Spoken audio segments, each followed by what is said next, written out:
आज की वीडियो में जो हमारा टॉपिक है वो है हाई कोर्ट्स यानी राज्यों के उच्च न्यायालय। और ये दिया गया है कॉन्स्टिट्यूशन में आर्टिकल 214 से लेके 232 तक।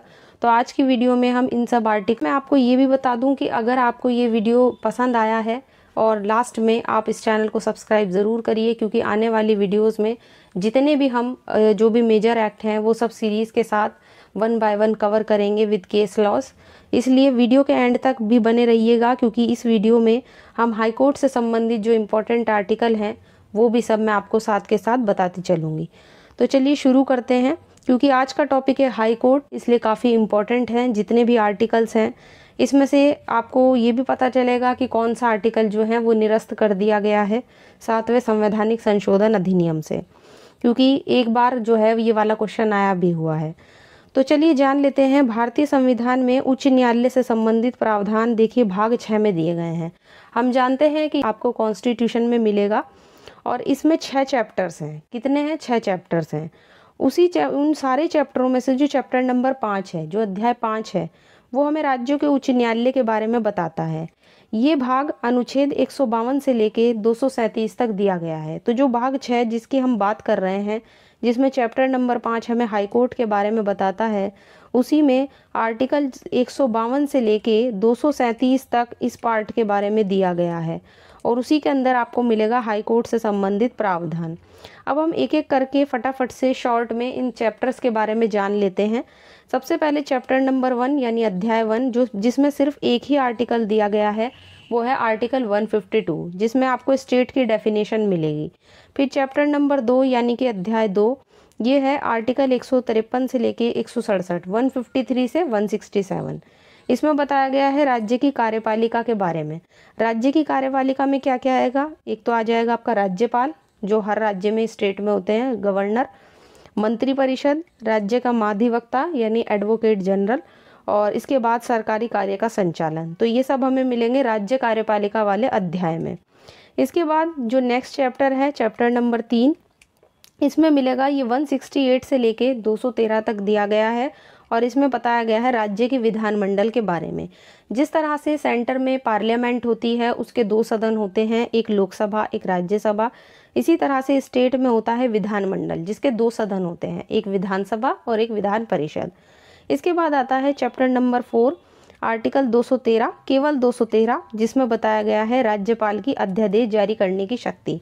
ये बिल्कुल आर्टिकल 123 की तरह है, जैसे वहाँ पर प्रेसिडेंट को ऑर्डिनेंस जारी करने की पावर दी गई है, इसी तरह से इसका बिल्कुल आप उल्टा करके भी इसको पढ़ सकते हैं। 123 और यहाँ पे समझ लीजिए आप 213, यहाँ पे 2 दूसरे नंबर पे आ गया और जो 1 है वो दूसरी मतलब सेकंड पॉइंट पे आ गया और 2 जो है वो पहले नंबर पे आ गया। तो आप इसे ऐसे भी मतलब इजीली तरीके से, मैं आपको एक तरीका बता रही हूँ ऑर्डिनेंस का, कि 123 में प्रेसिडेंट को पावर है तो 213 में दी गई है गवर्नर को पावर।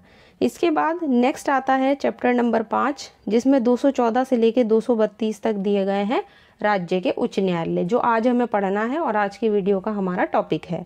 इसके बाद आता है चैप्टर नंबर 6, जो आर्टिकल 233 से लेके 237 तक दिया गया है, जिसमें सबऑर्डिनेट कोर्ट्स के बारे में बताया गया है, यानी अधीनस्थ न्यायालयों के बारे में बताया गया है। अब आज का हमारा टॉपिक है आर्टिकल 214 से लेके 232 तक। वो हम सब अब एक एक करके आर्टिकल्स के हिसाब से इस वीडियो में कवर करेंगे। तो सबसे पहले आता है आर्टिकल 214, जो हमें बताता है राज्यों के लिए उच्च न्यायालय के बारे में। इस आर्टिकल के अनुसार हर राज्य के लिए एक उच्च न्यायालय होगा। तो ये सबसे पहले आर्टिकल 214 ही इस बात को क्लियर कर देता है कि हर स्टेट के लिए एक हाई कोर्ट होना चाहिए।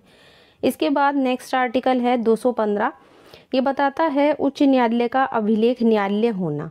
अगर आपको याद हो तो अभिलेख न्यायालय का मतलब क्या होता है, ये मैंने अपनी एक अलग से जो वीडियो बनाई थी 129 पे, जो सुप्रीम कोर्ट को अभिलेख अधिकारिता दे रही थी, तो वहाँ पे मैंने इस चीज़ को क्लियर किया था कि अभिलेख न्यायालय का मतलब क्या होता है। यहाँ पे मैं आपको अगर शॉर्ट में बताऊँ तो मैं आपको बताना चाहूँगी कि अभिलेख न्यायालय का मतलब होता है एक ऐसा कोर्ट जब कोर्ट अपनी अवमानना के लिए दंड दे सकता है। तो अगर कोई व्यक्ति कंटेम्प्ट ऑफ कोर्ट का ऑफेंस करता है, क्राइम करता है, तो वो उसके लिए कोर्ट को अगर उसको दंड देने की शक्ति है, पनिशमेंट की पावर है, तो उसे बोला जाता है अभिलेख न्यायालय। तो हाई कोर्ट को ये पावर दी गई है 215 में। और सुप्रीम कोर्ट को यही पावर दी गई है 129 में। तो ये चीज़ हमें ध्यान रखनी है। इस अनुच्छेद के अनुसार हर उच्च न्यायालय अभिलेख न्यायालय होगा और उसको अपनी अवमानना के लिए दंड देने की शक्ति के साथ ही, है ना, दंड देने की शक्ति के साथ ही ऐसे न्यायालय की सारी शक्तियां होंगी जो एक अभिलेख न्यायालय को होती हैं। इस तरह से आर्टिकल 129 की तरह से है, जैसा कि मैंने अभी आपको बताया, जो उच्चतम न्यायालय को एक अभिलेख न्यायालय बनाता है। और जिस तरह से सुप्रीम कोर्ट को अपनी अवमानना के लिए दंड देने की शक्ति है, ठीक उसी तरह से हाई कोर्ट को भी अपनी अवमानना के लिए दंड देने की शक्ति है। तो आर्टिकल 215 आपको बहुत अच्छे से याद रखना है। ये हाई कोर्ट को एक अभिलेख न्यायालय बनाता है, कोर्ट ऑफ रिकॉर्ड की पावर देता है। तो ये चीज़ हमें ध्यान रखनी है और ये एग्जाम में आया भी हुआ है कि हाई कोर्ट को किस आर्टिकल के तहत अभिलेख न्यायालय की शक्ति जो है वो दी गई है। इसके बाद नेक्स्ट आर्टिकल आता है 216। ये हाई कोर्ट के गठन के बारे में प्रावधान करता है। इस अनुच्छेद के अनुसार हर उच्च न्यायालय में एक मुख्य न्यायमूर्ति यानी कि एक चीफ जस्टिस और अन्य उतने न्यायाधीश होंगे जिन्हें राष्ट्रपति समय समय पर नियुक्त करना ज़रूरी समझे। तो यहाँ पे उनकी नियुक्ति का प्रावधान जो है उसको करने की पावर दी गई है प्रेसिडेंट को, और एक चीफ जस्टिस भी होगा हाई कोर्ट में, ये इस आर्टिकल में कहा गया है। इसके बाद नेक्स्ट आर्टिकल आता है आपका 217। काफ़ी इम्पोर्टेंट है क्योंकि यहाँ पे जो हाई कोर्ट के न्यायाधीश हैं उनकी नियुक्ति के बारे में और उनके जो पोस्ट है उस पर क्या क्या उनकी कंडीशंस होंगी, क्या क्या शर्तें होंगी, उसके बारे में बताया गया है।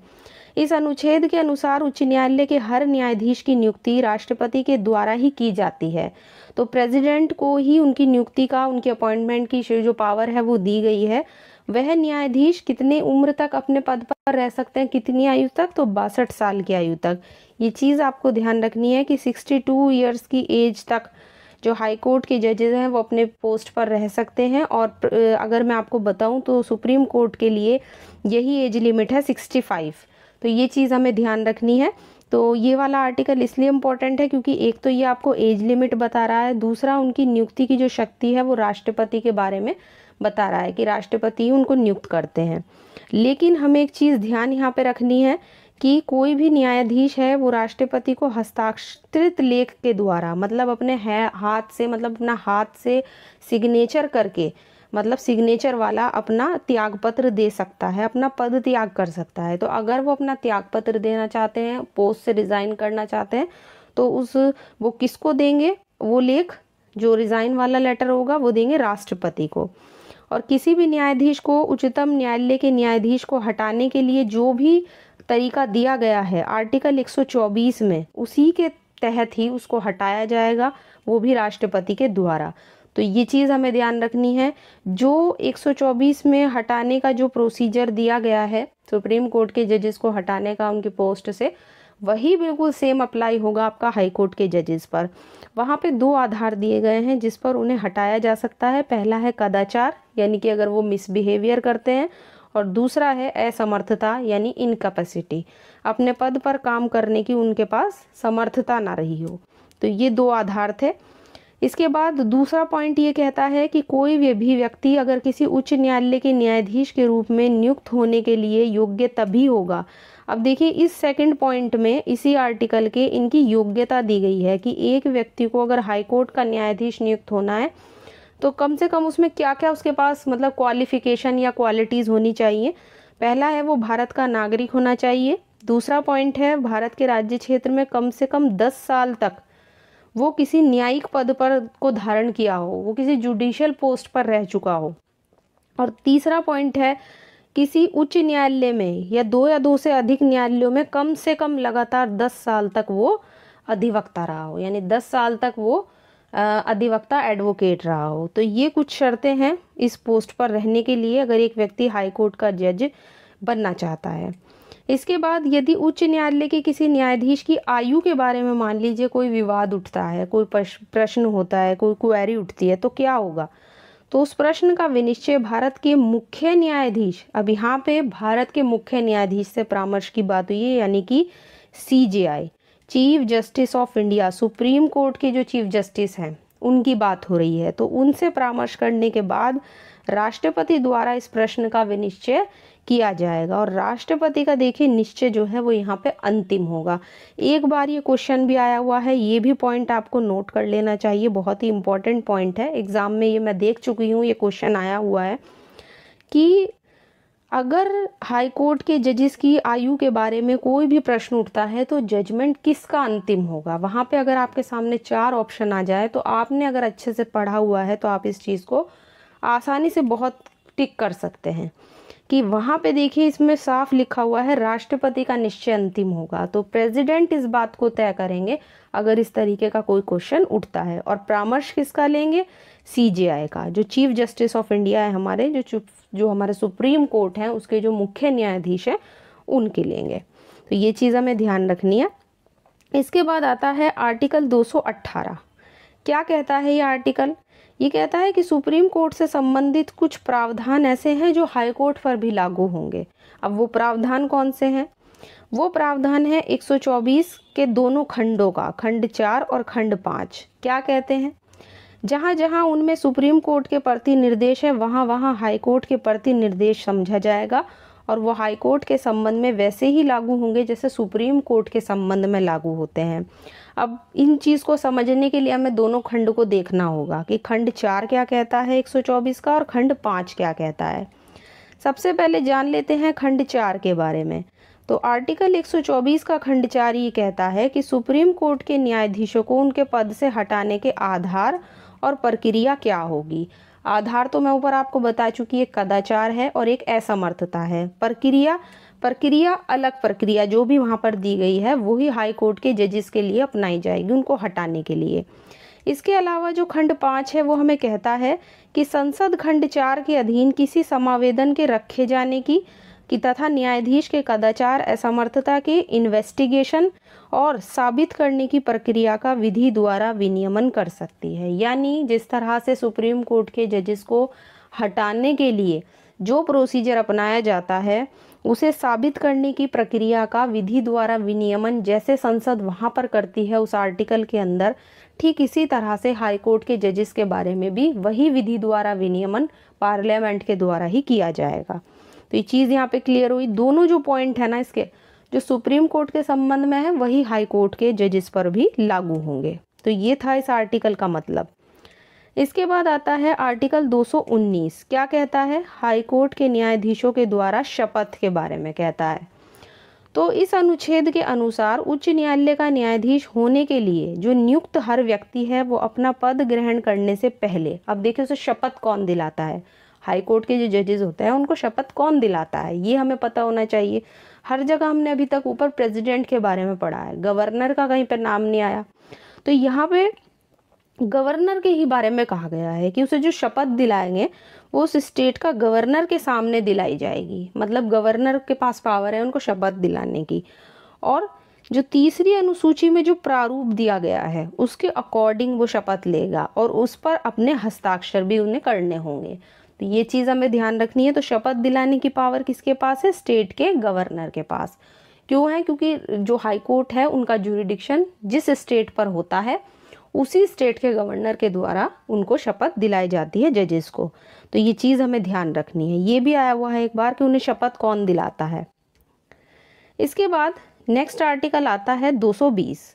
ये कहता है स्थायी न्यायाधीश रहने के बाद विधि व्यवसाय पर निर्बंधन। इस अनुच्छेद के अनुसार कोई व्यक्ति जिसने किसी उच्च न्यायालय के स्थायी न्यायाधीश के रूप में पद धारण किया है, सुप्रीम कोर्ट या किसी अन्य उच्च न्यायालयों के सिवाय भारत के किसी भी उच्च न्यायालय या प्राधिकारी के समक्ष अभिवचन या कार्य नहीं करेगा। कहने का मतलब ये है, मान लीजिए कोई व्यक्ति किसी हाई कोर्ट में न्यायाधीश रह चुका है, तो अगर वो वकालत करना चाहते हैं या अभिवचन या कोई कार्य करना चाहते हैं तो वो सिर्फ सुप्रीम कोर्ट के सामने या किसी दूसरे हाई कोर्ट में ही ऐसा कर सकते हैं। इसके अलावा भारत के किसी प्राधिकारी के सामने उन्हें अभिवचन करने का अधिकार नहीं होगा। ठीक, तो ये चीज़ यहाँ पे क्लियर हुई। इसके बाद आर्टिकल 221 न्यायाधीशों के वेतन, उनकी सैलरीज के बारे में बताता है। हर उच्च न्यायालय के न्यायाधीशों का ऐसा वेतन दिया जाएगा जो संसद विधि के द्वारा, जो संसद जो भी लॉ बनाती है, जो निर्धारण करती है, उसके तहत दिया जाएगा। जब तक इस तरह का अगर कोई संसद प्रोविज़न नहीं करती तो कौन सा वेतन मिलेगा? जो दूसरी अनुसूची में दिया गया है। अगर आपने मेरा अनुसूची वाला वीडियो देखा है जिसमें मैंने सारी की सारी शेड्यूल्स आपको बताई हुई हैं एक ही वीडियो में, तो आपको पता होगा कि तीसरी अनुसूची जो है वो शपथ से संबंधित है और जो दूसरी अनुसूची है वो वेतन भत्तों से संबंधित है, सैलरी से संबंधित है। तो इसलिए यहाँ पे दूसरी अनुसूची लिखी गई है क्योंकि दूसरी अनुसूची जो है वो वेतन भत्तों से रिलेटेड है। तो यहाँ पे ये चीज़ क्लियर हुई। इसके बाद इसी आर्टिकल का सेकंड पॉइंट ये कहता है कि हर न्यायाधीश ऐसे भत्तों, अनुपस्थिति, छुट्टी, पेंशन के बारे में उन सब अधिकारों को प्राप्त करेगा जो संसद विधि द्वारा समय समय पर निर्धारित करे, और जब तक ऐसा संसद कोई निर्धारण नहीं करती है तो ऐसे भत्ते अधिकार प्राप्त करेगा जो दूसरी अनुसूची में दिए गए हैं। तो मैंने बताया ना कि वेतन भत्ते सब कुछ ये जो है आपके सेकंड जो शेड्यूल है उसमें मिलेंगे। तो यहाँ पे ये चीज़ बताई गई है। लेकिन किसी न्यायाधीश के भत्तों और अनुपस्थिति, छुट्टी, पेंशन के बारे में उसके अधिकारों में उसकी नियुक्ति के बाद उसके लिए अलाभकारी परिवर्तन नहीं किया जाएगा। अगर एक बार हाई कोर्ट के जजेस को अपॉइंट कर दिया जाए तो उसकी नियुक्ति के संबंध में उसके बाद उनको जो भी वेतन भत्ते मतलब जो भी अनुपस्थिति या छुट्टी, पेंशन वगैरह मिलती है उनमें ऐसा कोई चेंज नहीं किया जाएगा जिससे उनको नुकसान हो, कोई अलाभकारी परिवर्तन कर दिया जाए। तो ऐसा कोई चेंज उनमें नहीं किया जाएगा। इसके बाद नेक्स्ट आर्टिकल आता है 222। ये हमें क्या बताता है कि किसी न्यायाधीश का एक उच्च न्यायालय से दूसरे उच्च न्यायालय को अंतरण, यानी ये जजेस के ट्रांसफर्स के बारे में बताता है। बेसिकली अगर कभी एग्जाम में आ भी जाए तो ये सीधा ऐसा आर्टिकल है जो आपको बता रहा है कि जजेस का ट्रांसफ़र, यानी जैसे एक हाई कोर्ट से दूसरे हाई कोर्ट में जजेस को भेजा जाना। ठीक, तो राष्ट्रपति कौन करेगा ट्रांसफ़र? प्रेसिडेंट। देखिए यहाँ पे प्रेसिडेंट को पावर दी गई है कि एक किसी न्यायाधीश का एक हाई कोर्ट से दूसरे हाई कोर्ट में ट्रांसफ़र किया जा सकता है। तो ये आर्टिकल 222 हमें बता रहा है। इसके बाद आर्टिकल 223 क्या बताता है? कार्यकारी मुख्य न्यायमूर्ति की नियुक्ति। अब देखिए, मान लीजिए जो चीफ जस्टिस हैं हाई कोर्ट के, वो किसी कारण भी है ना उनका पद खाली हो जाता है, या जब ऐसे चीफ जस्टिस अपनी अनुपस्थिति के कारण मतलब वो एब्सेंट है कोर्ट में, वो नहीं आए हैं कोर्ट में, या किसी और रीज़न से वो अपनी ड्यूटीज़ का पालन करने में असमर्थ हैं, कोई भी ऐसा कारण हो, रीज़न हो, तो न्यायालय के ही अन्य न्यायाधीशों में से किसी एक न्यायाधीश को उनकी ड्यूटीज़ का पालन कराने के लिए राष्ट्रपति प्रेसिडेंट के द्वारा एक कार्यकारी मुख्य न्यायमूर्ति की नियुक्ति की जाती है। तो एक तरीके से ये कार्यकारी होते हैं, मतलब कुछ समय के लिए इनको अपॉइंट किया जाता है। करने की पावर किसको दी गई है? अपॉइंट प्रेसिडेंट को दी गई है। कब? जब आपके जो हाई कोर्ट के चीफ जस्टिस हैं वो अनुपस्थित हों कोर्ट में, उनका पद खाली हो, या अपने पद के कर्तव्यों का पालन करने में वो असमर्थ हों, तो तब प्रेसिडेंट को कार्यकारी मुख्य न्यायमूर्ति की नियुक्ति का प्रावधान इसमें किया गया है। एक चीज़ हमें और ध्यान रखनी है, ये बहुत ही इम्पोर्टेंट आर्टिकल है और ये भी पहले एग्जाम में आया हुआ है। किस तरीके से पूछा गया है? यही तरीके से पूछा जाता है कि कार्यकारी मुख्य न्यायमूर्ति की नियुक्ति कौन से आर्टिकल में दी गई है, तो ये आपको बताना है आर्टिकल 223 में। इसके बाद आर्टिकल 224 ये कह रहा है आपको 224 अपर और कार्यकारी न्यायाधीशों की नियुक्ति, यानी कि यहाँ पे बात हो रही है एडिशनल जजेस की। तो जो एडिशनल होते हैं उनके लिए प्रावधान दिया गया है 224 में। यदि किसी उच्च न्यायालय के कार्यों में किसी अस्थायी वृद्धि के कारण, अब मान लीजिए जो हाई कोर्ट है उसके काम में बहुत ज़्यादा वृद्धि हो गई, काम का बोझ बहुत ज़्यादा बढ़ जाता है ना, तो राष्ट्रपति को अगर लगता है कि उस न्यायालय के न्यायाधीशों की संख्या को अब हमें बढ़ा देना चाहिए, है ना, जितने जजेस हैं उनसे उस काम का जो बोझ है वो नहीं उठा पा रहे हैं, बहुत ज़्यादा केसेस बहुत ज़्यादा पेंडिंग हैं या बहुत ज़्यादा मामले जो हैं वो बढ़ गए हैं, तो ऐसी स्थिति से निपटने के लिए प्रेसिडेंट के पास पावर है कि वो उस न्यायालय के न्यायाधीशों की संख्या को बढ़ा सकते हैं, और राष्ट्रपति 2 साल के लिए उस हाई कोर्ट के जो है अपर न्यायाधीश की नियुक्ति कर सकते हैं। अब यहाँ पे देखिए कई सारे क्वेश्चन हमारे इस आर्टिकल से निकलते हैं। पहला क्वेश्चन कि जो एडिशनल जजेस हैं हाई कोर्ट में वो कौन से आर्टिकल के तहत बनाए जाते हैं, तो ये इसका सीधा आंसर है आर्टिकल 224। दूसरा क्वेश्चन, अपर और जो न्यायाधीश हैं, जो एडिशनल न्यायाधीश हैं, उनकी नियुक्ति का जो शक्ति है वो किसके पास है? दूसरा आंसर आपका राष्ट्रपति, प्रेसिडेंट के पास है। और तीसरा क्वेश्चन कि जो अपर न्यायाधीश नियुक्त किए जाते हैं वो कितने साल के लिए अपॉइंट किए जाते हैं? तो यहाँ पे टाइम दिया गया है 2 साल का, 2 इयर्स का। तो ये आपका बन गया तीसरा क्वेश्चन। तो इस तरह से इसी आर्टिकल्स में से आपके 3 क्वेश्चन बन गए। पहला क्वेश्चन कौन से आर्टिकल में दिया गया है प्रावधान, दूसरा नियुक्ति करने की शक्ति किसके पास है, और तीसरा कितने साल के लिए अपॉइंट किए जाते हैं। तो 3 क्वेश्चन यहाँ से आपके निकल जाते हैं। और ये पहले आया भी हुआ है कि कितने साल वाला पहले आया भी हुआ है कि कितने साल के लिए अपर न्यायाधीशों को नियुक्ति की जाती है। अब इसका सेकंड पॉइंट, जब किसी उच्च न्यायालय के मुख्य न्यायमूर्ति से भिन्न कोई न्यायाधीश अगर अपनी अनुपस्थिति पर रहता है या अपने पद के कर्तव्यों का पालन करने में असमर्थ है, तब किसी योग्य व्यक्ति को तब तक के लिए उस न्यायालय के न्यायाधीश के रूप में काम करने के लिए राष्ट्रपति के द्वारा नियुक्त किया जा सकता है, जब तक स्थायी न्यायाधीश अपने ड्यूटीज़ को फिर से ना संभाल ले। अंतर क्या है दोनों में? जो अपर वाले थे वो क्यों नियुक्त किए जा रहे थे? जब आपके जो चीफ जस्टिस थे वो अपना काम नहीं कर पा रहे थे, है ना। और जो ये आपका अन्य न्यायाधीश हैं, 2 प्रोविज़न थे इस आर्टिकल में, ये तब होता है जब चीफ जस्टिस से जो दूसरे न्यायाधीश अपनी छुट्टी पर हों या अनुपस्थिति के कारण अपनी ड्यूटीज़ पूरी ना कर सके, तब अन्य न्यायाधीश। इसका सेकंड पॉइंट है, उच्च न्यायालय के अपर और कार्यकारी न्यायाधीशों के रूप में नियुक्त कोई भी व्यक्ति 62 साल की आयु तक अपने पद पर रह सकता है। तो इनका भी एज लिमिट दिया हुआ है 62 ईयर्स। इसके बाद नेक्स्ट आर्टिकल आता है 224 ए, जो उच्च न्यायालय की बैठकों में रिटायर्ड न्यायाधीशों की नियुक्ति के बारे में बताता है, जिनके बारे में कहा गया है सेवानिवृत्त न्यायाधीशों की नियुक्ति। इस आर्टिकल के अनुसार किसी भी राज्य के उच्च न्यायालय के मुख्य न्यायमूर्ति के द्वारा किसी व्यक्ति को जो उस हाई कोर्ट या किसी और हाई कोर्ट के न्यायाधीश का पद धारण कर चुका है, उस राज्य के हाई कोर्ट के न्यायाधीश के रूप में बैठने और काम करने का अनुरोध किया जा सकता है। और मान लीजिए अगर ऐसे किसी रिटायर्ड न्यायाधीश को अगर इसमें बैठक में बैठने दिया जाए या फिर काम करने का अगर वो अनुरोध करते हैं और उनके अनुरोध को स्वीकार कर लिया जाए, तो फिर क्या होगा? तो हर ऐसे व्यक्ति को जिससे इस प्रकार का अनुरोध किया जाता है, उसे इस तरह से बैठने का और काम करने के दौरान ऐसे भत्तों का हकदार होगा वो व्यक्ति जो प्रेसिडेंट ऑर्डर के द्वारा निर्धारित करे, और उसको उस उच्च न्यायालय के न्यायाधीश की सारी अधिकारिता यानी ज्यूरिडिक्शन पावर्स और विशेषाधिकार दिए जाएंगे।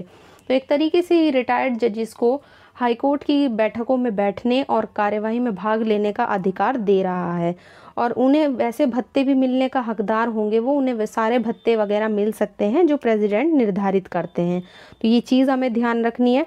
इसके अलावा हमें एक चीज़ और ध्यान रखनी है इस आर्टिकल के बारे में, क्योंकि 24A जो है वो नया आर्टिकल जो करके है वो जोड़ा गया था, तो इसको ऐड किया गया था कॉन्स्टिट्यूशन में 15वें संवैधानिक संशोधन अधिनियम से 1963 के द्वारा। तो ये चीज़ हमें ध्यान रखनी है। अमेंडमेंट तो हमें ध्यान ही रखने हैं, क्योंकि कई बार अमेंडमेंट से बहुत ज़्यादा क्वेश्चन जो है वो एग्ज़ाम में आ जाते हैं। इसके बाद नेक्स्ट आर्टिकल आता है 225। ये बताता है जो हमारे एग्जिस्टिंग कोर्ट हैं, जो विद्यमान उच्च न्यायालय हैं, मौजूदा हाई कोर्ट्स हैं, उनकी ज्यूरिडिक्शन के बारे में। इस आर्टिकल के अनुसार किसी भी मौजूदा हाई कोर्ट की अधिकारिता उस हाई कोर्ट में न्याय प्रशासन के संबंध में उसके न्यायाधीशों की अपनी अपनी पावर्स ऐसी ही होंगी जो संविधान के शुरू होने से पहले थी, जिसके अंतर्गत हाई कोर्ट के नियम बनाने की शक्ति और साथ ही हाई कोर्ट और उसके सदस्यों की बैठकों का विनियमन करने की शक्ति भी आती है। तो ऐसे हाई कोर्ट जो हमारे संविधान के प्रारंभ से पहले ही हमारे इंडिया में विद्यमान थे, उनकी पावर्स कैसी होगी, उनको क्या ज्यूरिडिक्शन होगा, ये आर्टिकल हमें 225 बताता है। इस आर्टिकल के अकॉर्डिंग उन हाई कोर्ट के पास नियम बनाने की भी पावर होगी और अपने सदस्यों की बैठकों का विनियमन करने की यानी उसको रेगुलेट करने की पावर भी इस आर्टिकल में दी गई है। नेक्स्ट आर्टिकल है 226, जो कहता है कुछ रिट निकालने की उच्च न्यायालय की शक्ति। इस अनुच्छेद के अनुसार हर उच्च न्यायालय को उस राज्य क्षेत्र में हर जगह जिसके संबंध में वो अपनी अधिकारिता का प्रयोग करता है, भाग 3 में दिए गए मूल अधिकारों को लागू करने के लिए या किसी अन्य प्रयोजनों के लिए कोई भी आदेश, निर्देश या रिट जारी करने की पावर दी गई है। अब इस रिट के अंतर्गत क्या कौन कौन सी आती हैं? बंदी प्रत्यक्षीकरण, परमादेश, प्रतिषेध, अधिकार परीक्षा, उत्प्रेषण रिट, ये 5 प्रकार की रिटें आती हैं। ये कौन सा आर्टिकल है जो आपको सुप्रीम कोर्ट वाली ही मतलब पावर देता है हाई कोर्ट को भी, वो भी रिट के संबंध में? तो 226 इसका आंसर बनेगा। इसके बाद अब एक चीज़ हमें और ध्यान रखनी है कि हम थोड़ा सा और जान लेते हैं कि इस प्रकार से ये जो आर्टिकल है 226, उसमें उच्च न्यायालय को जो पावर्स दी गई हैं वो आर्टिकल 32 में सुप्रीम कोर्ट को भी दी गई शक्तियों के समान है। लेकिन आर्टिकल 226 हाई कोर्ट को और सुप्रीम कोर्ट को जो 32 में पावर्स दी गई हैं उनसे ज़्यादा विस्तृत है। मतलब क्योंकि हाई कोर्ट को इसलिए ज़्यादा पावर दी गई हैं क्योंकि वो मूल अधिकारों के अलावा अन्य प्रयोजनों के लिए भी रिट जारी कर सकता है। तो यहाँ पे ये पावर अलग से दी गई है हाई कोर्ट को सुप्रीम कोर्ट की तुलना में। इसके बाद नेक्स्ट आर्टिकल आता है 227। ये कहता है सारे न्यायालयों के अधीक्षण की हाई कोर्ट की शक्ति। एक तरीके से जितने भी सारे न्यायालय हैं जो हाई कोर्ट के उस राज्य क्षेत्र के अंदर हैं जहाँ पे वो अपनी अधिकारिता का प्रयोग करता है, तो वहाँ के जितने भी कोर्ट्स हैं, जितने भी ट्रिब्यूनल्स हैं, वो सब हाई कोर्ट के अधीक्षण में रहेंगे। कहने का मतलब ये है कि हाई कोर्ट के फैसले उन सारे कोर्ट्स पर, उन सारे ट्रिब्यूनल्स पर लागू होंगे जो भी उस राज्य के अंदर है जहाँ पर हाई कोर्ट जो है, क्योंकि सबसे बड़ा कोर्ट है राज्य में, हाई कोर्ट माना जाता है सबसे बड़ा, तो इसलिए हाई कोर्ट के जितने भी जजमेंट्स वगैरह हैं वो सब उससे जो लोअर कोर्ट्स होती हैं, जो निचले न्यायालय होते हैं या जो भी ट्रिब्यूनल्स होते हैं, उन सब पर मान्य होंगे। लेकिन इस आर्टिकल में एक इसका अपवाद भी दिया गया है, वो है इसका 4th पॉइंट। इसमें कहा गया है कि इस अनुच्छेद की कोई भी बात हाई कोर्ट को किसी ऐसे न्यायालय या अधिकरण पर अधीक्षण देने की शक्ति देने वाली नहीं समझी जाएगी जो सशस्त्र बलों यानी कि जो हमारे आर्म्ड फोर्सेस हैं उनसे संबंधित किसी विधि के अधीन गठित किया जाता है। यानी कि अगर किसी विधि के तहत आर्म्ड फोर्सेस के लिए, हमारे सशस्त्र बलों के लिए कोई भी न्यायालय का गठन किया जाता है या किसी अधिकरण का गठन किया जाता है, तो उस पर हाई कोर्ट का अधीक्षण नहीं होगा, है ना। उस पर हाई कोर्ट के निर्णय जो है वो एक तरीके से बाध्य नहीं होंगे। इसके बाद आता है आर्टिकल 228। ये क्या कह रहा है कि कुछ मामलों में उच्च न्यायालयों को अंतरण, ये मतलब एक तरीके से मामलों के ट्रांसफर्स की बात करता है। अभी हमने ऊपर जजेस के ट्रांसफ़र के बारे में पढ़ा था, लेकिन यहाँ पे है मामलों का ट्रांसफ़र। ये कहता है कि यदि उच्च न्यायालय को लगता है कि उसके अधीनस्थ किसी न्यायालय में लंबित किसी मामले में संविधान के निर्वचन के बारे में विधि का कोई सारवान प्रश्न है, तो वहाँ हाईकोर्ट क्या करेगा, उस मामले के निपटारे के लिए अगर बहुत ज़्यादा ज़रूरी हो तो उस मामले को अपने पास मंगा लेगा। तो और क्या करेगा, या तो उस मामले को देखिए खुद ही निपटा सकता है उस मामले को अपने पास मंगाकर, या फिर उस विधि के प्रश्न का अवधारण कर सकता है। तो कहने का मतलब ये है कि मान लीजिए कोई ऐसा मामला है जिसमें कॉन्स्टिट्यूशन के इंटरप्रिटेशन से रिलेटेड कोई मामला है या लॉ का कोई क्वेश्चन है उस मामले में जिसका निपटारा करना बहुत ज़रूरी हो जाता है, तो हाई कोर्ट क्या करेगा, उस मामले को अपने पास मंगाकर या तो उसे खुद निपटा देगा या उसमें जो लॉ का प्रश्न दिया गया है उसका अवधारण कर सकता है और उस मामले को ऐसे प्रश्न पर निर्णय की फ़ोटोकॉपी सहित, मतलब जो जजमेंट दिया है हाई कोर्ट ने उसकी फ़ोटोकॉपी सहित उस हाई कोर्ट को वापस से लौटा देगा जहां से उसने उस मामले को निपटाने के लिए मंगाया था। तो ये चीज़ हमें ध्यान रखनी है, दोनों ही पॉइंट इंपॉर्टेंट है इस आर्टिकल के। इसके बाद आता है आर्टिकल 229। क्या कह रहा है, उच्च न्यायालय के अधिकारी, सेवक और खर्चे। किसी भी उच्च न्यायालय के अधिकारियों, सेवकों की नियुक्ति जो होती हैं, जो भी उनकी अपॉइंटमेंट्स होती हैं, वो उस हाई कोर्ट के जो चीफ जस्टिस होते हैं या तो चीफ जस्टिस के द्वारा की जाती है या हाई कोर्ट के ऐसे अन्य न्यायाधीश के द्वारा की जाती है जिसे चीफ जस्टिस अपॉइंट करते हैं या उनको निर्दिष्ट करते हैं। तो एक तरीके से ये आर्टिकल हमें दूसरे सेवकों और अधिकारियों के बारे में या खर्चों वगैरह के बारे में बताता है। लेकिन इसका एक अपवाद है, परंतु करके दिया हुआ है। इसमें कहा गया है कि उस राज्य के राज्यपाल नियम द्वारा ये अपेक्षा कर सकता है कि किसी ऐसे व्यक्ति को जो पहले से ही न्यायालय से संलग्न नहीं है, मान लीजिए कोई व्यक्ति है जो कोर्ट से संबंधित नहीं है, न्यायालय से संबंधित किसी पद या राज्य लोक सेवा के आयोग से परामर्श करके ही नियुक्त किया जाएगा। यानी मान लीजिए कोई व्यक्ति ऐसा है जो कोर्ट से संलग्न नहीं है, कोई बाहरी व्यक्ति है और उसको फिर कोर्ट में अपॉइंट करना है, तो वहाँ पे किसकी परमिशन चाहिए, वहाँ पे लोक सेवा आयोग का परामर्श हमें लेना होगा। जो स्टेट में पब्लिक सर्विस कमीशन होगा उसका जो है परामर्श लिया जाएगा, तब उसकी नियुक्ति की जाएगी। इसका सेकंड पॉइंट कहता है कि राज्य के विधानमंडल द्वारा बनाए गए नियमों के उपबंधों के अधीन रहते हुए ही हाई कोर्ट के अधिकारियों सेवकों की जो सेवा शर्तें होती हैं, जो सर्विस की कंडीशंस होती हैं, वो वही होंगी जो उस हाई कोर्ट के चीफ जस्टिस या उसके द्वारा प्राधिकृत व्यक्ति के द्वारा विहित की जाएं। तो जो भी सेवा शर्तें हैं वहाँ पे राज्य का विधानमंडल विधि के उपबंधों द्वारा नियम बनाएगा और जो चीफ जस्टिस हैं या उनके द्वारा जो प्राधिकृत व्यक्ति हैं वो उसको निर्धारित करेंगे कि क्या क्या इनकी सर्विस की कंडीशन हो सकती हैं। इसका थर्ड पॉइंट ये कहता है कि उच्च न्यायालय के प्रशासनिक जो खर्च हैं, जिनमें उस उच्च न्यायालय के अधिकारियों और सेवक को दिए जाने वाले सारे वेतन, भत्ते और पेंशन भी आते हैं, राज्य की संचित निधि से भारित होंगे। देखिए, कंसोलिडेटेड फंड होता है स्टेट का और एक सेंटर का अपना अलग होता है, स्टेट का अलग अलग होता है। तो उसी संचित निधि से दिए जाएंगे इनके वेतन, भत्ते और पेंशन वगैरह। इसके बाद एग्ज़ाम के लिहाज से बहुत ही मोस्ट इम्पॉर्टेंट आर्टिकल 230 जो कहता है कि उच्च न्यायालय की अधिकारिता का संघ राज्य क्षेत्र पर विस्तार। यहाँ पे कहा गया है कि संसद विधि द्वारा किसी संघ राज्य क्षेत्र यानी किसी यूनियन टेरिटरी पर किसी हाई कोर्ट की अधिकारिता का विस्तार कर सकती है या किसी यूनियन टेरिटरी से किसी हाई कोर्ट की अधिकारिता को ख़त्म भी कर सकती है। यानी कि मान लीजिए एक स्टेट के लिए कोई आपने हाई कोर्ट अगर बनाया जाता है और उस हाई कोर्ट को अगर संसद चाहे तो यूनियन टेरिटरी पे भी उसका विस्तार कर सकती है। इसके कई सारे उदाहरण आपको दिखाए जा सकते हैं, जैसे कि फॉर एग्जांपल जो आपका कलकत्ता हाई कोर्ट है ना, कलकत्ता हाई कोर्ट का जो ज्यूरिडिक्शन है वो किस पर है, वो अंडमान निकोबार पर भी है। अब अंडमान निकोबार क्या है, अंडमान निकोबार हो गया हमारा एक यूनियन टेरिटरी और जो आपका कलकत्ता है वो पश्चिम बंगाल के अंदर आता है। तो इस तरीके से मान लीजिए एक स्टेट है, उसका ज्यूरिडिक्शन अगर यूनियन टेरिटरी पे भी कर दिया जाए तो वो किसके तहत किया जाएगा, ऐसा पार्लियामेंट कर सकती है आर्टिकल 230 के तहत। तो ये आर्टिकल 230 का उदाहरण है। इसके बाद आता है आर्टिकल 231 जो कहता है 2 या 2 से अधिक राज्यों के लिए एक ही हाई कोर्ट। देखिए, वैसे तो हर स्टेट के लिए अलग अलग हाई कोर्ट होगा, ये शुरू में ही कहा गया है आर्टिकल 214 में, लेकिन आर्टिकल 231 हमें ये कहता है कि 2 या 2 से ज़्यादा राज्यों के लिए संसद विधि द्वारा एक हाई कोर्ट का भी प्रावधान कर सकती है, या तो 2 या 2 से अधिक राज्यों के लिए या किसी यूनियन टेरिटरी के लिए भी एक ही हाई कोर्ट कर सकती है। मतलब ऐसे हो सकता है कि 2 स्टेट या एक यूनियन टेरिटरी के लिए एक ही हाई कोर्ट बना दिया जाए, तो ऐसा प्रावधान संसद कर सकती है विधि बनाकर, वो भी आर्टिकल 231 के तहत। इसके बाद सबसे लास्ट आर्टिकल आता है 232 जो 7वें संवैधानिक संशोधन अधिनियम से 1956 में निरस्त कर दिया गया, निकाल दिया गया।